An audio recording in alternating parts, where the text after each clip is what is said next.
Bem, amigos do Java Ensino, sejam bem-vindos a mais uma aula do nosso curso de CLP.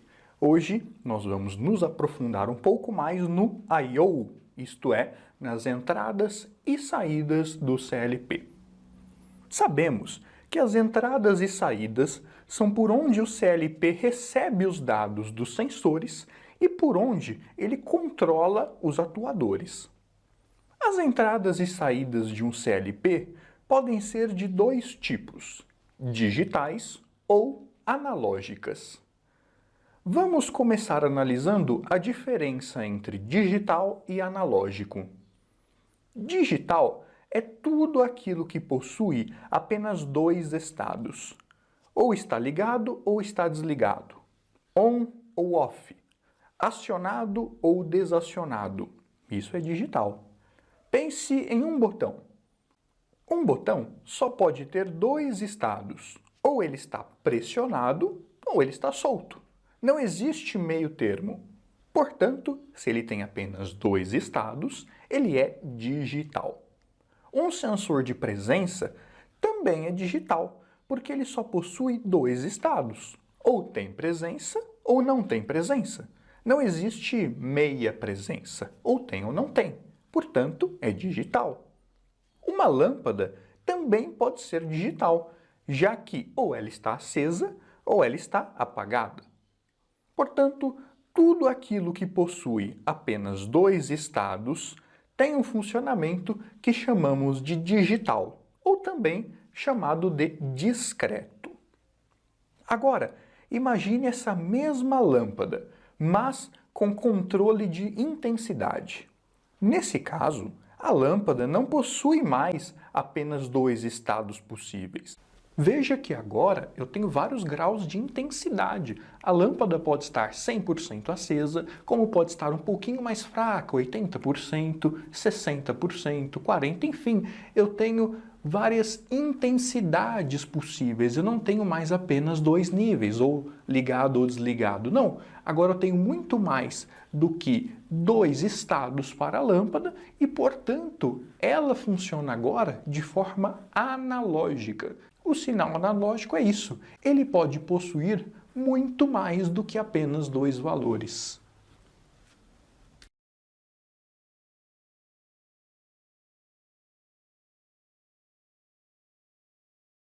Assim, podemos ter quatro tipos de entradas e saídas em um CLP. Podemos ter entradas digitais, saídas digitais, entradas analógicas e saídas analógicas.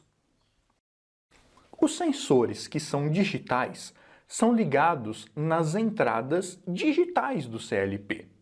E os atuadores que são digitais, ou seja, têm apenas dois estados, eles são ligados nas saídas digitais do CLP. Podemos citar como exemplos de entradas digitais botões, afinal de contas, ou o botão está solto ou está pressionado. Sensores indutivos e capacitivos, já que ou eles detectam objeto ou eles não detectam, dois estados. Sensores de presença, ou há presença ou não há, etc. São exemplos de saídas digitais as lâmpadas, já que ou estão ligadas ou desligadas, os motores, ou eles estão parados ou estão girando, os cilindros, ou estão avançados ou estão recuados, as sirenes, ou estão tocando ou estão em silêncio, e etc. Simples, não? Lembrando que os sinais digitais também são chamados de sinais discretos no mundo da automação. Já um sinal analógico é diferente. Os sinais analógicos variam de intensidade, possuindo muito mais do que dois estados. Podemos ter entradas analógicas e também saídas analógicas em um CLP. São exemplos de entradas analógicas aqueles sensores que têm variação de intensidade, que têm muito mais do que dois estados. Por exemplo, os sensores de temperatura. Afinal de contas, existem apenas duas temperaturas? Não, a temperatura pode ser 20 graus, 22 graus, 25 graus, 35 graus, 40 graus. Existem uma infinidade de temperaturas possíveis.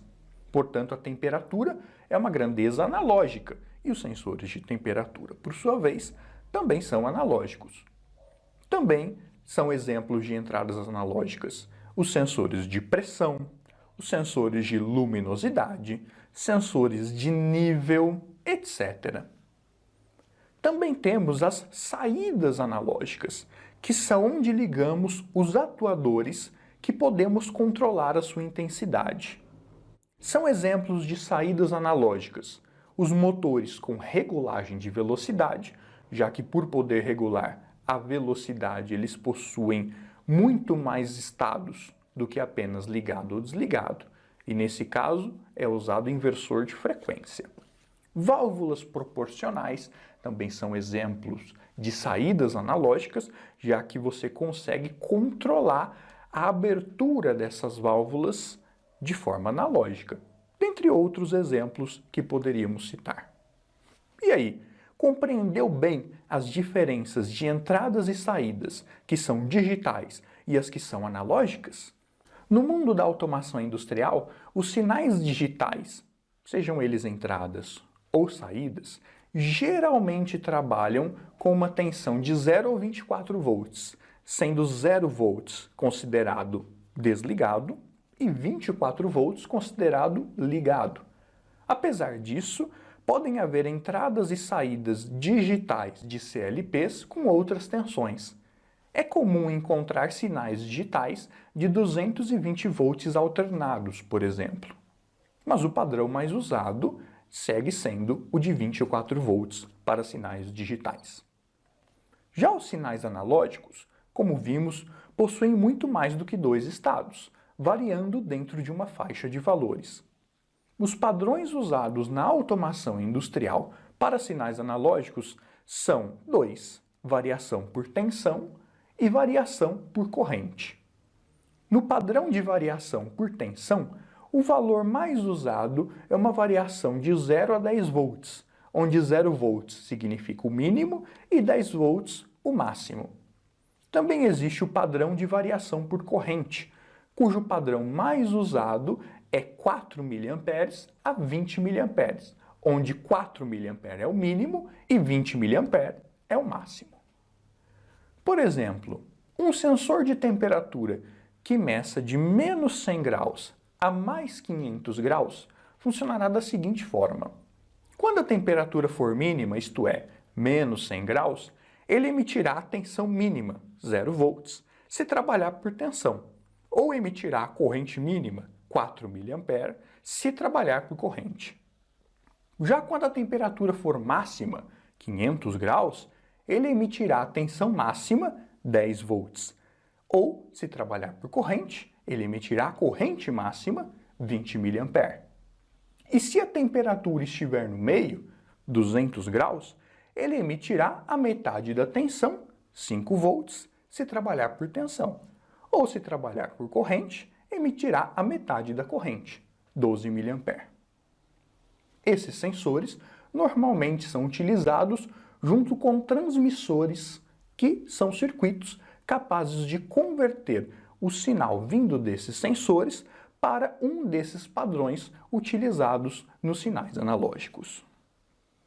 Em alguns casos, é possível trabalhar com mais do que dois estados usando sinais digitais.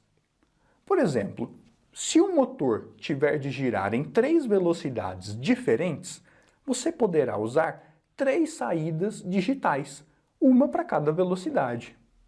Ou ainda, para esse mesmo caso, usar apenas 2 saídas digitais codificadas em binário. 0 e 0 motor parado, 0 e 1 velocidade 1, 1 e 0 velocidade 2, 1 e 1 velocidade 3. Claro, esses sinais não vão diretamente para o motor, mas sim para o inversor de frequência que fará o trabalho de controlar a velocidade do motor através desses sinais. Então é isso, eu espero que vocês tenham gostado, não deixem de curtir o vídeo, deixar o seu comentário aí embaixo, vocês não sabem o quanto isso ajuda a gente, e eu vejo vocês na próxima aula. Um grande abraço, fiquem com Deus, até mais, tchau!